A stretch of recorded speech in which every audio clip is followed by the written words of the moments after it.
आपण पाहत आहात नाशिक खबर न्यूज, जनतेचे हक्काचे व्यासपीठ।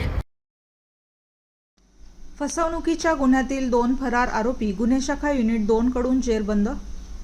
नाशिक शहर गुन्हे शाखेच्या युनिट 2 ने फसवणुकीच्या गुन्ह्यातील 2 फरार आरोपींना अटक करण्यात यश मिळवले आहे।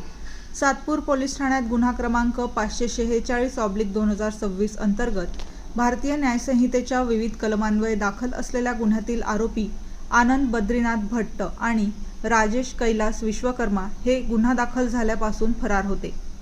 पोलीस आयुक्त संदीप कर्णिक, पोलीस उपायुक्त गुन्हे शाखा किरणकुमार चव्हाण आणि सहाय्यक पोलीस आयुक्त गुन्हे शाखा संदीप मिटके यांच्या मार्गदर्शनाखाली गुन्हे शाखा युनिट 2 फरार आरोपींचा शोध घेत होती। यावेळी सहाय्यक पोलीस उपनिरीक्षक मनोहर शिंदे, पोलीस हवालदार चंद्रकांत गवळी आणि पोलीस अंमलदार तेजस मते यांना गुप्त माहिती मिळाली की दोन्ही आरोपी ध्रुवनगर येथील मोतीवाला कॉलेज परिसरात फिरत आहेत। त्यानुसार पथकाने सापळा रचून आनंद भट्ट, अशोकनगर सातपूर आणि राजेश विश्वकर्मा, समतानगर सातपूर यांना ताब्यात घेतले। चौकशी दरम्यान दोन्ही आरोपींनी गुन्ह्याची कबुली दिल्यानंतर त्यांना पुढील तपासासाठी सातपूर पोलीस ठाण्याच्या ताब्यात देण्यात आले।